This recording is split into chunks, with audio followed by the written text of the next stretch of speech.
Captain, we cross to that press conference. Obviously you're here to listen to what Mark Taylor's got to say, so without any further ado I'd hand over to Mark for his presentation. Thank you. Thank you, Dennis. Ladies and gentlemen, well, I don't really think it's any surprise why we're here. I'm here to announce my retirement from international cricket. But why I'm up here at the last opportunity in such a large press conference, I'd like to take the opportunity to thank Dennis and all the members of the Australian Cricket Board for giving me an opportunity to play and represent my country, to captain my country over the last 5 years. I'd like to thank all my friends, family, everyone who supported me over that time, and that's been very many people, and it's been a very, very enjoyable time for me as a person, and a time I certainly won't forget in my life. I don't sit here sad, I sit here quite happy that I've had I've achieved in the game more than I ever thought I was going to achieve as a player and as a person, and so I can sit here feeling very satisfied, and I look very much forward to the next few years, hopefully staying in and around the game, being able to watch on and look and listen to other people and how they go. I'd like to also thank everyone out there in the media who have been supporters of mine, and that's been the vast majority of it. We've had our ups and downs during particularly the last 5 years, but I've enjoyed them. I've enjoyed the challenge, as I said, of being Australian captain. I'd like to thank the media for their support over those times. So, ladies and gentlemen, thank you very much. Before we go to questions, let me advise you that Mark has written a letter of resignation to me, of which he has agreed that he will release in full to members of the media today. Patrick Keane will distribute that in a few moments, and thank you for doing that, Mark. May I also take the opportunity to say on behalf of the board how much we appreciate the effort and the contribution that Mark Taylor has made to Australian cricket, because, as you've often heard me say before, in my view, he is the captain of Australia. He advised me last week of his intentions, and there's been some speculation about last-minute bartering and negotiations to get him to change his mind. That isn't true. I want to emphasise that. And for those people who consider that he was holding out for some new negotiated deal is quite wrong. That wasn't the case at all. What I advised Mark was that the first time we could really get together and get the sort of coverage that he deserved was today. And the question that I raised a moment ago couldn't be further from the truth. Mark Taylor has always had the full support of the Australian Cricket Board. We've always made it abundantly clear that when he chose to retire, it would be on his terms, not ours. I went to South Africa in '97, early in the tour, to make sure I told him that, and I told him again several times that it rests with him when he retires. I would dare not challenge the intellectual rigour that he has put into this decision, and I respect the decision that he's made, and I want to dismiss entirely the fact that someone speculated that it was holding out for some new negotiated deal. That is just not the case. But Mark, to say something more positively, I want to, on behalf of the board, express most sincerely our appreciation for the contribution you have made to Australian cricket. As I said at the conclusion of the Ashes tour this year, Ashes season, that no one will really know what we owe you. And I meant that. I meant that not just from my head, but from my heart. And I'm sure that, and I'm hoping that in the future your services will not be lost to the Australian Cricket Board, and I'm sure there are already some positive discussions occurring between the board and your manager, and I'm just hoping that that continues. Now, there may be some questions that people want to put. Mark, Captain should have. I could probably think of a few. You've got to remain calm at most times. It's not easy. Especially when you're confronted like a mob of people like I am here today. Today's a good day, so it's not too hard today, but there's other days when you're confronted like this and the questions can be quite tough. You've got to remain calm.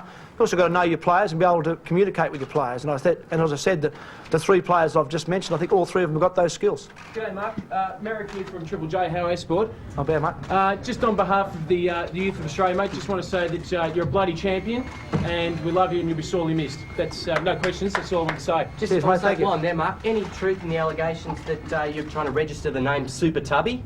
Untrue. Okay. Totally Thanks, untrue.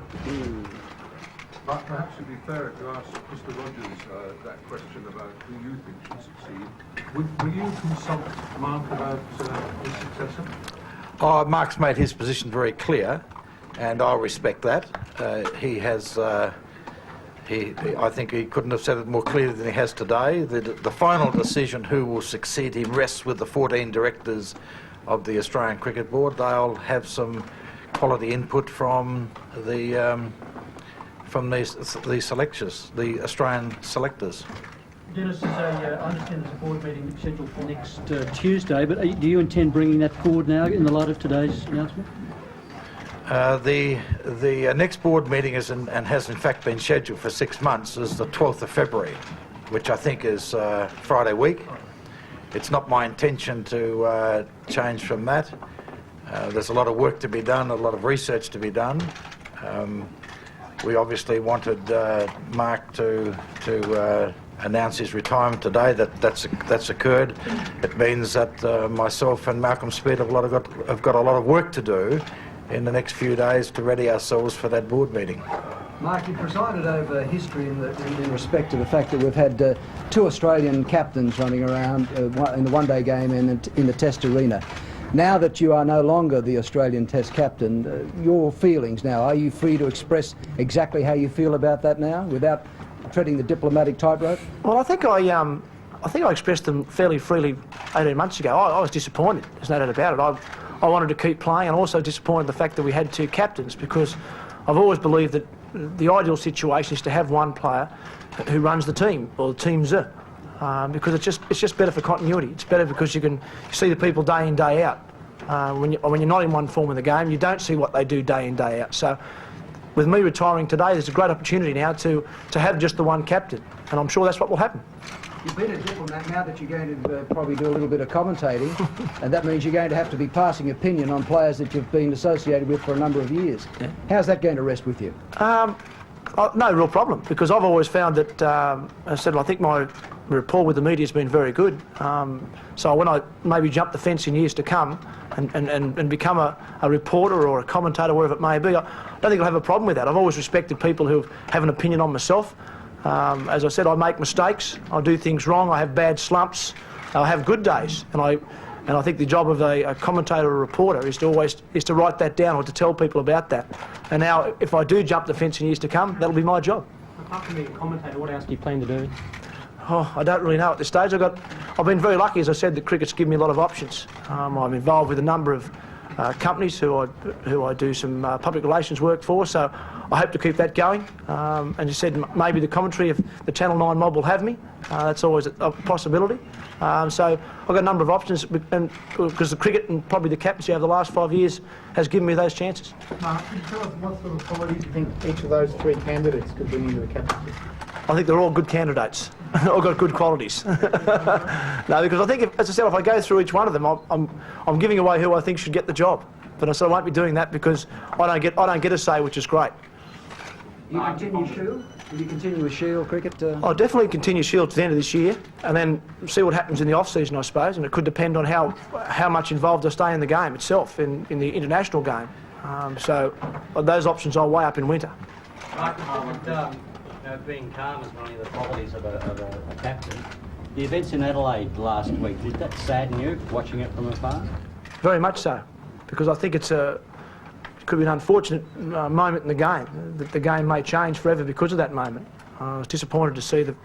I've always been a great believer that the umpire makes the decision and you accept the umpire's decision, and that's unfortunately not what happened last week in Adelaide. So the fact that lawyers are now coming into referees' meetings and things like that are a disappointing part of the game, because it may change the game forever, and I don't want to see that. Look in the crystal ball, where do you think world cricket is heading then?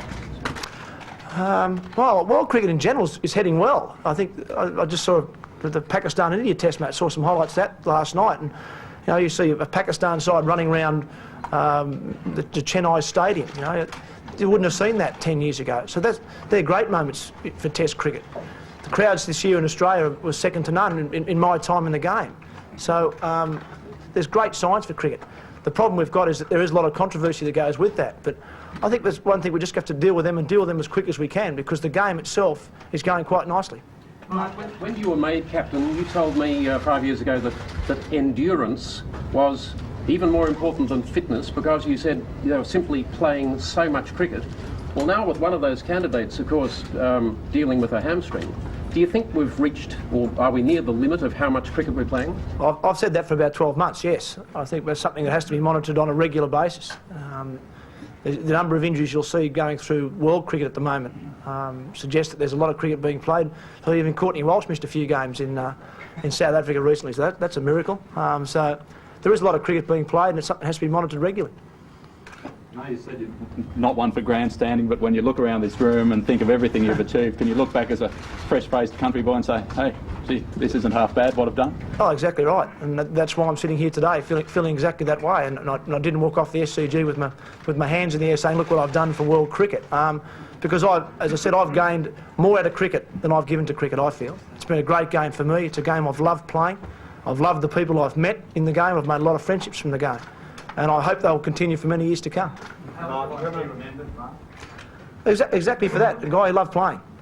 Because that's why you play the game. There's a lot more goes on in the game these days. There's a lot more media coverage. There's a lot more money in the game.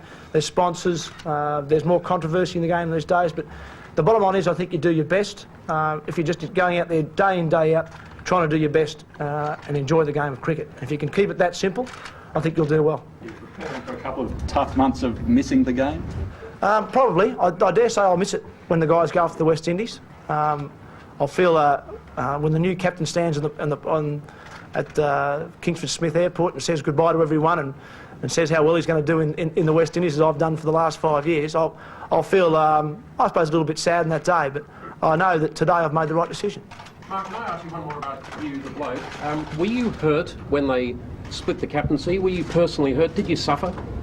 I said I was disappointed and probably a little bit hurt, but I don't think too badly. I think the fact that I've been able to bounce back from a number of disappointments suggests that I wasn't hurt irreparably. It's just one of those things that happens in cricket. You get dropped at times, you get let down at times, things don't go your way at times, but the mark of a good cricketer is someone who can always bounce back. Do you have an abiding memory, Mark, or moment? Oh, as I said, I've been very lucky. I've got a number. I think back to Ashes '89, my first tour. When I went over there, and I think the first month of that tour, I hardly made a run. I think my top score was 11 for about 4 weeks. And I remember saying, I think it might have been to my father or to someone, that, oh, well, at least I've made one Ashes tour, because I don't expect to play a game. And at the end of that Ashes series, I had a great series. We won the Ashes 4-0, and 10 years later, I'm still playing. So, you know, that's a memory I'll have forever. The West Indies '95 is something that I won't forget, because we turned around what was heading to be a disastrous series into one of the most, probably one of the most remarkable series I've played in, and one of the best series I've ever played in. So I said I've been very lucky. Mark, at 334 not out. Well, that just seemed to catapult you into another stratosphere as far as the people's affection towards you. I didn't think I could do it, Ken. No. Don't feel bad, mate, neither did I. I want to know the feeling, the run on from that 334. Are you amazed at where that puts you in the minds of people in Australia, around the world? Yeah, I suppose I am. I was amazed when I first came home from Pakistan. Another level, didn't it? Yeah, it did.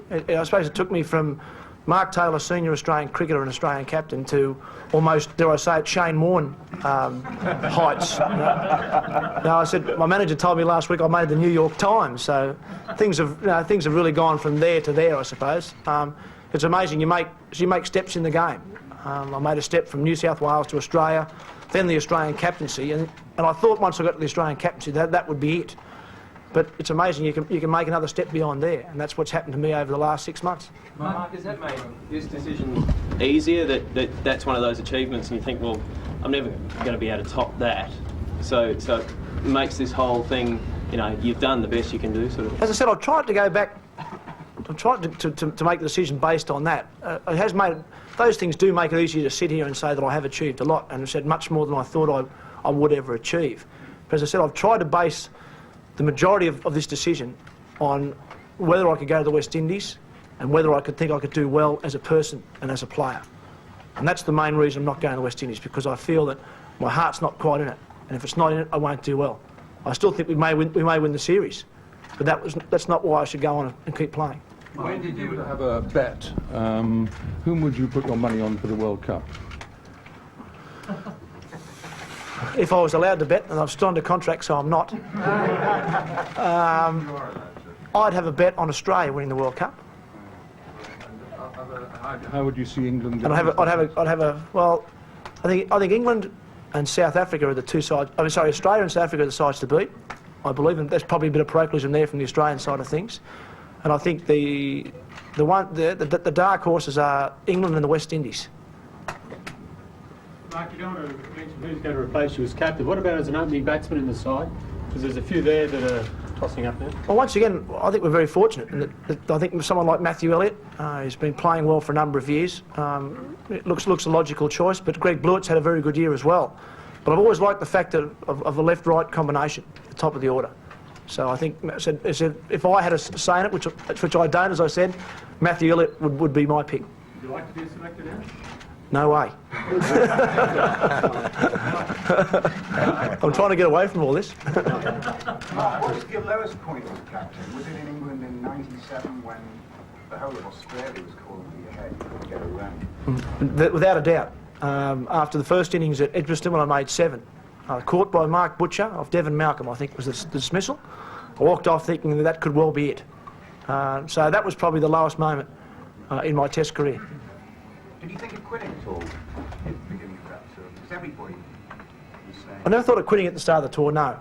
No, I thought of standing down if I didn't make runs in the second innings, yes. That would have depended, as I said at the time, what happened in the next week or two after that. Mark, in '94, on the day you were appointed, you talked a lot about wanting to take a certain philosophy into your captaincy, I suppose, playing to win and playing for results.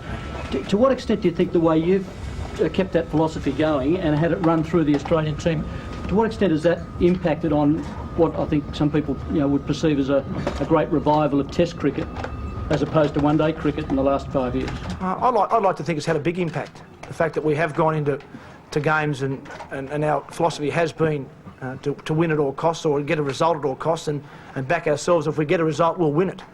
And I think that I see it around the world, that happening a lot more now. And I've said if myself and the Australian cricket team have been leaders in that, well, I'm very, very glad, because that's what Test cricket needs. And as I said, I'm delighted to see Pakistan running around the Chennai Stadium. That's a great sign. So you were able to fulfil that philosophy, because of the sort of players you had around you, whereas maybe your predecessor didn't quite have that same group. No doubt about that. I've always been a believer that a good captain can make a good side better, or a bad side reasonable. I think you've still got to have some reasonable cattle in the shed, and I certainly did that when I took over the side. I knew I had people like Shane Warne. At the time, it was people like Craig McDermott, Damien Fleming, Glenn McGrath was coming through. We had Steve Waugh, Mark Waugh, Michael Slater. We had some good batters. I knew we had the talent in the side. It was just a matter of letting them go, really. They're saying that we're going out there to try and win a game. 5 days, as I've always said, is a long time to play the game. And at the end of 5 days, you should get a result one way or the other. Dennis, what sort of role was the ACB in Oh, well, as I said before, I made a generic statement, and this has all happened rather quickly. I'm sure John and Malcolm will sit down and talk that through with Mark.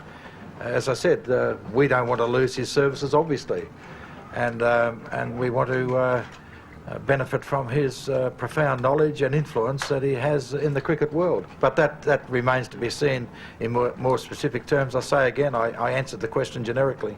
You don't have a specific job in mind? No.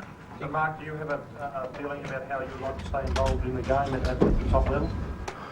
Well, as I said, there's as I said earlier, there's a number of options out there. Dennis has mentioned maybe staying with the administration side of the game. The commentary side of the game interests me because I enjoy watching the game. I've been one of those players that And when I get out, you'll generally find me sitting on the balcony or sitting inside the change rooms watching. I enjoy watching cricket, whether it be one-day cricket or test match cricket. So I certainly like to stay involved somewhere. Do you remember the exact moment when you decided you weren't going to pull on the baggy green again? It was locked down? Yeah, probably about, well, not the weekend that's just gone, but the weekend before. I've been sort of mulling it over for a couple of weeks. I've been away on a week's holiday, thinking very seriously about a number of things. But I just sort of came to the conclusion, as I said, that that I couldn't give the West Indies everything as a player, and that sort of hit me, I think, probably 10 days ago. I didn't want to make any sort of announcement or give any clues away, but unfortunately I got grabbed by a couple of journalists at the SCG on a rainy day. I should have probably lied to them, but I would have got in trouble for that. So I told them that I was thinking about it, and that's probably started the roller coaster since then. But I didn't want to mar the fact that I knew I was going to be announced Australian of the Year on Monday, so I didn't want to mar that announcement by saying I was going to retire from the game.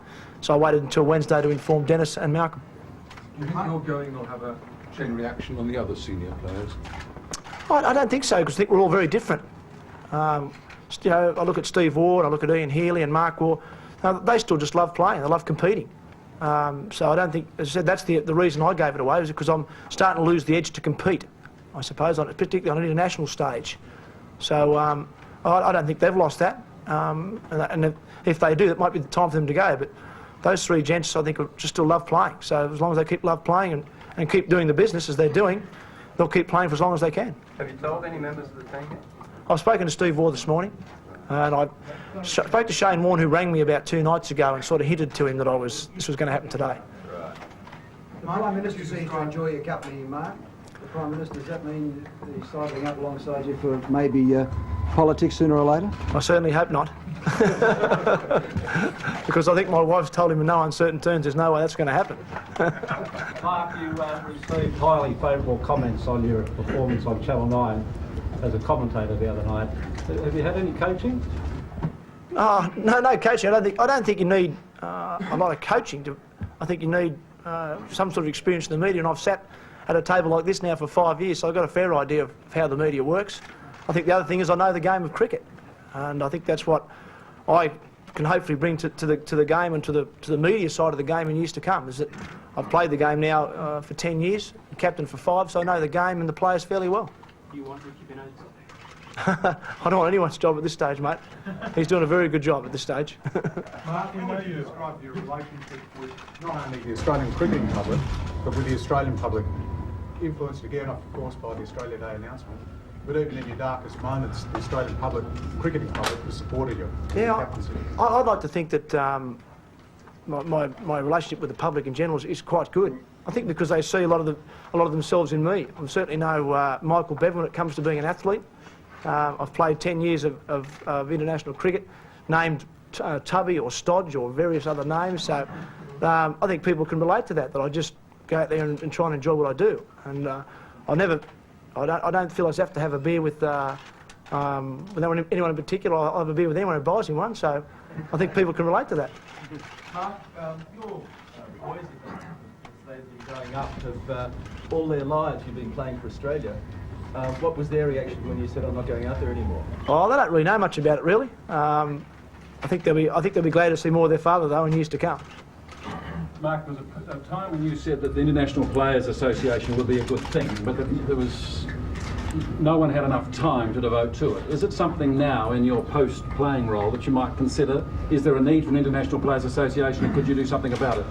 Well, I've said that it's certainly not a bad idea, but as I said, and I think I've answered you before, Michael, about the problem is getting every country organised themselves first. There's no good having an International Players Association and having 3 or 4 players from each side. It has to be all the players saying, yes, we think it's a good idea, let's go ahead with it. And that's going to be the hardest bit about ever getting something like that off the ground.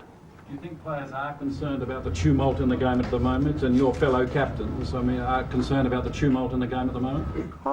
I don't think they're probably as concerned as a lot of people think they are. I think they obviously don't like the controversy that seems to be surrounding the game, but I think most players will certainly hope that it just goes away and goes away quickly. I suppose I don't know what the next 12 months will hold in that regard. But I think players generally worry about playing because so as you say, there's enough games on at the moment. If you don't concentrate on the games, that you've made 3 failures or you've bowled 3 bad spells in a game. So I think players are generally worried more about making sure they get out in the park and have their minds switched on to that sort of thing. Mark, your wife has backed you at every point in your career, every decision you've made.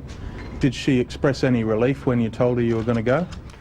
Not really. I think she was probably... My wife, as she's very good at doing, sits on the fence well. So she just sort of said, look, if you go, full support. If you want to pull up stumps now, it's your call. So she said she'd support me either way, and that's why she's been fantastic throughout my career. I've received great support from my family right throughout my career.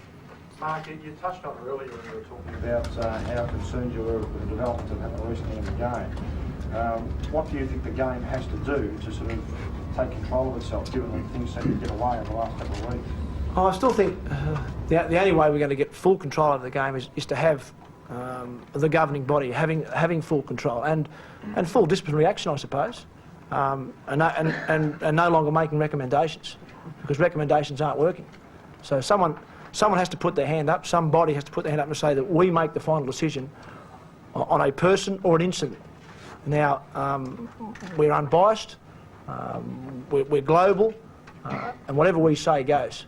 Now, I'm not so sure that's going to be possible with what's happened last week in terms of lawyers and what have you, but that's, to me, is the only possible way we can do it at the moment. Have you found that it's made your job significantly more difficult, having to deal with all this stuff in the mire that should have been dealt with by somebody else or something like that? Yeah, well, I suppose you do, but I said it's up to every country to give that power over, and that's something that most countries probably won't be keen to do, because every country likes to have their own say in certain things. So it's one of those things. I think unless it happens, we're going to always have controversy in the game. But I said it's not. It is detrimental to the game and it hurts the game, but the crowd still come to see because they still like to see what's happening out in the middle. It's just off the field they don't like. Mark, So wouldn't players sign a legally binding document, every international player? If they don't want to sign it, they simply don't play for their country. It's as easy as that, isn't it? it's a possibility, yes, but once again, I'm not so sure how many players and how many boards would want to do that, because they may feel that's handing over far too much responsibility to one body. No. Do you think there's something that should happen, though? I think I'd like to see it happen, yes, but I'm not so sure it will, though. Mark? No. Dennis, does the bookie scandal that involved Mark Moore and Shane Warne earlier in the season have any bearing on your decisions on the board or your discussions with your board members and captain? Oh, well, again, I think it's illustrated by the fact that the board appointed them as captain and vice captain of the one-day team in the absence of Steve Waugh. I think that's the answer to your question. So where does that particular incident stand with the board? Well, it's been dealt with. It's out in the public arena. It's been dealt with out in the public arena, and as far as the board is concerned, that's the issue over. Mark, put both Mark Waugh and Shane Warne up as possible captains. You obviously don't think that the bookie scandal is a problem at all. So as I said at the time, I think we all make mistakes, and they made one 4 years ago, and I said I think they've paid for their mistakes. In fact, not just from a monetary side of things, but just I suppose the public embarrassment that they've received over the last 6 weeks. There's certainly enough punishment, I think, for what they did. So I think any more than that would be very, very harsh. So I think, as far as I'm concerned, I think they've done the crime and they've paid their time. It's now time to move on.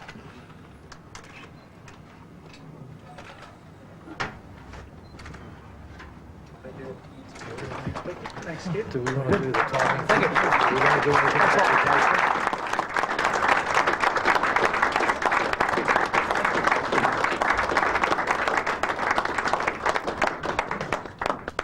And that news conference with Mark Taylor, the retiring Australian cricket captain, coming to you live from the Sheraton on the Park Hotel in Sydney. Just recapping that Mark Taylor has confirmed that he is leaving as the Australian Test cricket captain. He is 34 years old. He made his debut for Australia back in 1988 and was appointed captain in 1994. He's played 104 tests for Australia, and he also set a world record, of course, of 157 test catches. And as we all know, he equalled Don Bradman's record stand, so he leaves at the peak of his career. And now to other news. Mark Taylor has announced his retirement from Test cricket. Taylor, who's played 104 tests, 50 of them as captain, has told a packed news conference in Sydney he won't be going on the tour of the West Indies in March, and that family considerations were part of his decision to quit. His successor, likely to be Steve Waugh, will be revealed when the Australian squad for the West Indies tour is named next Monday.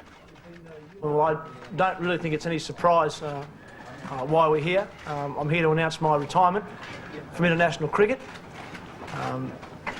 But why I'm up here at the last opportunity in such a large press conference, I'd like to take the opportunity to thank Dennis and all the members of the Australian Cricket Board for giving me an opportunity to play and represent my country, to captain my country over the last 5 years. I'd like to thank all my friends, family, and everyone who supported me over that time, and that's been very many people, and it's been a very, very enjoyable time for me as a person, and a time I certainly won't forget in my life. I don't sit here sad, I sit here quite happy that I've had I've achieved in the game more than I ever thought I was going to achieve as a player and as a person, and so I can sit here feeling very satisfied, and I look very much forward to the next few years, hopefully staying in and around the game. And I really feel that over the last, probably since about the Adelaide Test match where we secured the Ashes or retained the Ashes, I really feel that I'm starting to lose the urge to play Test cricket. And I think if I lose the urge to play, that I shouldn't be in the side just to captain the side. As was the case when I took over the captaincy in '94, there's a lot of good candidates. Obviously, there's the talk about Steve Waugh and Shane Warne, the two frontliners, but I also think that Mark Waugh would make a good captain as well. He's never been seen much as a captain, but Mark Waugh would make a good captain as well. So there is good candidates to take over my job, and I really don't want to say one way or the other, because the three people that I've just mentioned are three good friends of mine, and I don't want to alienate myself from the other two by pointing one out. In rugby league, Queensland State of Origin coach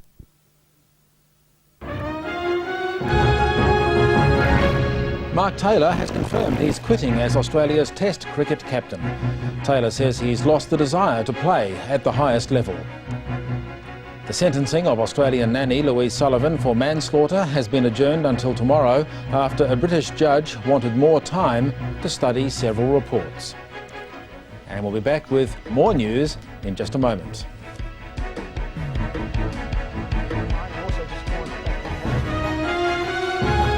National cricket. Quitting, Taylor stands down as Test captain. And on captain Mark Taylor has in the past hour announced his retirement from Test cricket. Taylor says he's standing down to spend more time with his family and pursue other interests. As had been widely speculated for several days, Taylor won't be going on the tour of the West Indies in March, and that family considerations were part of his decision to quit. He delayed his announcement so it wouldn't overshadow his appointment as Australian of the Year. Well, I don't really think it's